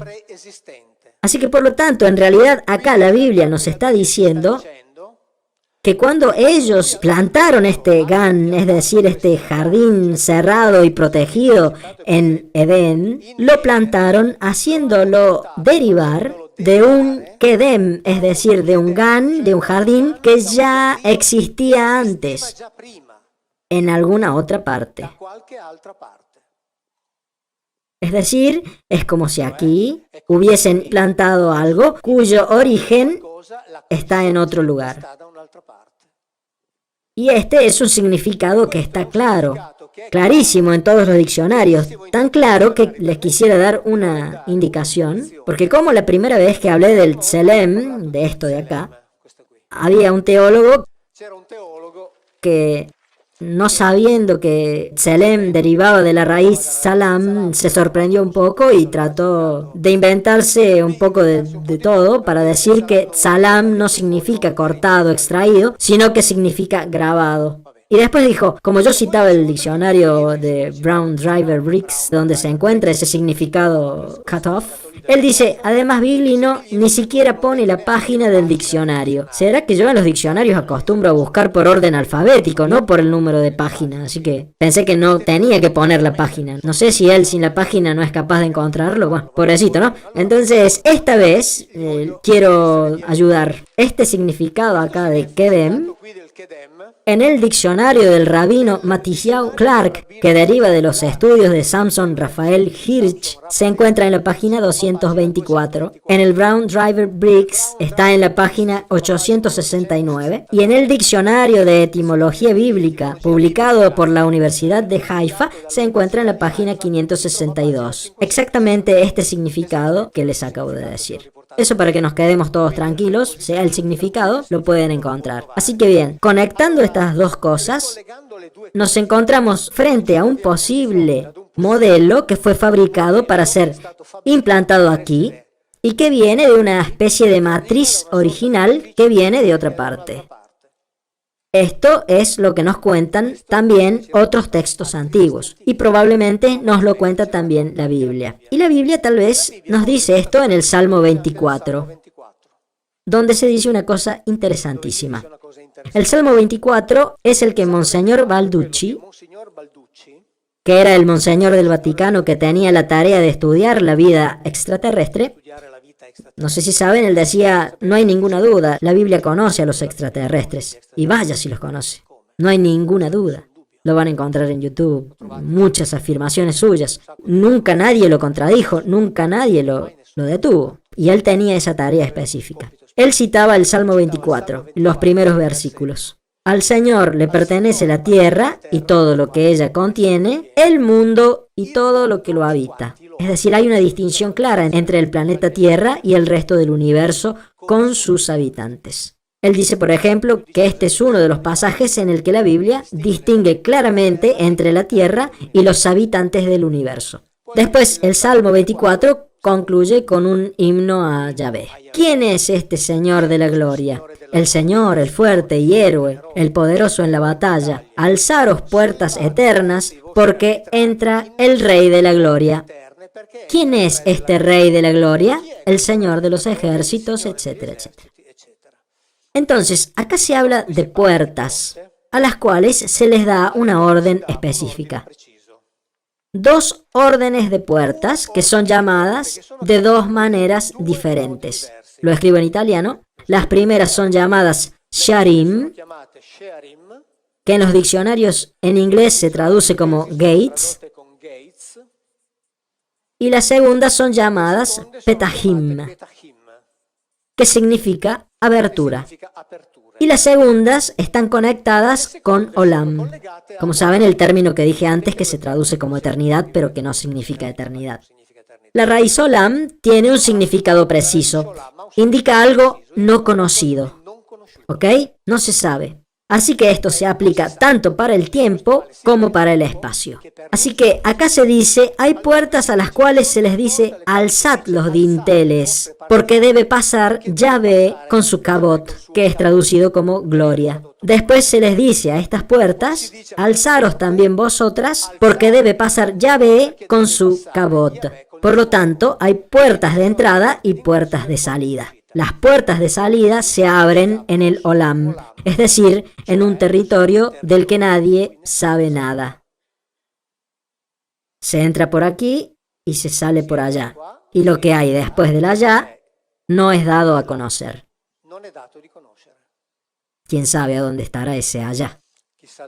El doctor Massimo Barbetta me contaba que en los relatos egipcios, Ra viajaba a través de túneles con una puerta de entrada y de salida. Dentro de aquel túnel viajaba a muchísima velocidad que no dependía de él y al final salía en el Amduat, es decir, en el mundo de allá, del cual nadie sabe nada, porque ningún humano va ahí. si juntamos estas dos cosas, comenzamos a hacernos una idea que se relaciona con lo que fue publicado hace muy poco por la Universidad de Nápoles, donde escribieron: hemos realizado el primer prototipo de Stargates para viajes espaciotemporales. Y esa es la misma universidad donde se dice que yo soy un mentecato. Y estos son los razonamientos de un mentecato, pero hay una justicia divina, por lo que la misma universidad dice: hemos realizado el primer prototipo de estas puertas. Los textos hindúes incluso identifican en el cielo las puertas a través de las cuales venían ellos. Hay zonas en el cielo que ellos identifican como las puertas. ¿Quién sabe si la Biblia no nos habla de las mismas cosas? Y por eso digo que es fascinante, muy fascinante, porque tal vez la historia es mucho más rica de lo que nos han contado.